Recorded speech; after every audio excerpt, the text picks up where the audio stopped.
It's 3:30 in the morning and I had to get up and record this dream. Just couldn't sleep.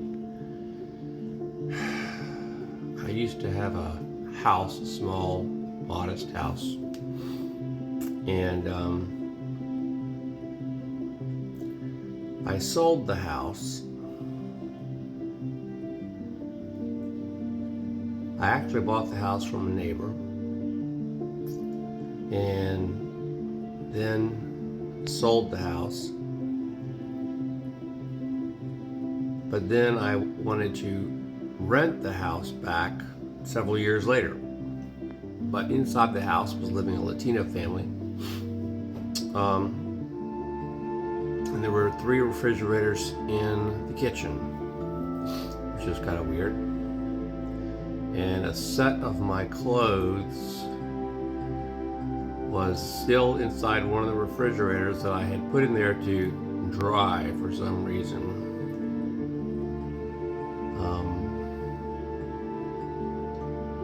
And the dream is kind of fading, which is kind of unusual for me because I usually remember all of my dreams. I remember thinking, gosh, why did I sell this house? I didn't have to sell this house. It's sort of like I've had some old, really neat cars, Mazda RX-7s, and had a really sweet cherry red that was in cherry condition. And I sold that. Didn't sell it for that much. And later on, I was like, man, why did I sell that? That was a fun car. I didn't even make that much out of it. And now those cars have just really gone up in price. So I wish I hadn't have sold it at all. And it was sort of like that feeling about this little house that I sold the house and I should have kept it and I should have just rented it out to other people. I shouldn't have sold it. And I think I've done that with several other properties where maybe I should have kept the property, let it go up in value and just leased it out. But the need for cash, felt like I needed the cash more than the rent. So I went ahead and sold it. But I woke up. Oh yeah, there was also an old work van that I had, and it had been stolen. And this is a recurring dream where a vehicle has been stolen or I can't find it. And again, no offense to Latinos, but a Latino guy was driving it, and I said, "That's my truck." And he said, "I have the title still. I can prove that it's my truck. Why are you driving my truck?" And he'd been driving it for work. He was a contractor or whatever. And it wasn't worth a whole lot of money, but still, it was my truck. It had been lifted, stolen. So the dreams were about,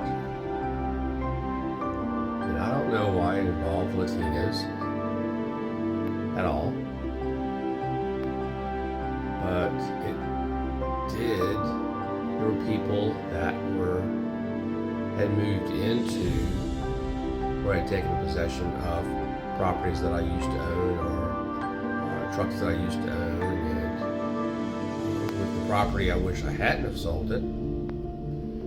And with the truck, I lost it or couldn't find it again, as usual.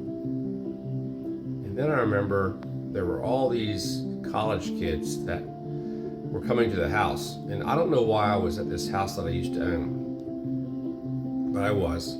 But there were all these college kids that were coming to the house. And they were like going to have a party there or something. But instead of coming to the house, they went behind the house to a neighbor's house. And then my oldest daughter called me and said that she was trying to think how she fits into it. That she was, she was en route on a flight back to Tennessee yesterday. So that kind of fit into that. And she was going somewhere. She was flying somewhere, and that she kind of flitted in and out of the dream as well.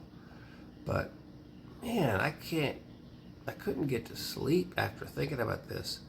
And it was as if, I had made all these poor decisions and should have retained things instead of sold them. So I woke up thinking, great, am I not supposed to sell our current house, which is taking us to the poorhouse, for this 215-year-old house, renovating it? But I had to record it because I had to get it on, not on paper, but on video. Just a weird, weird dream.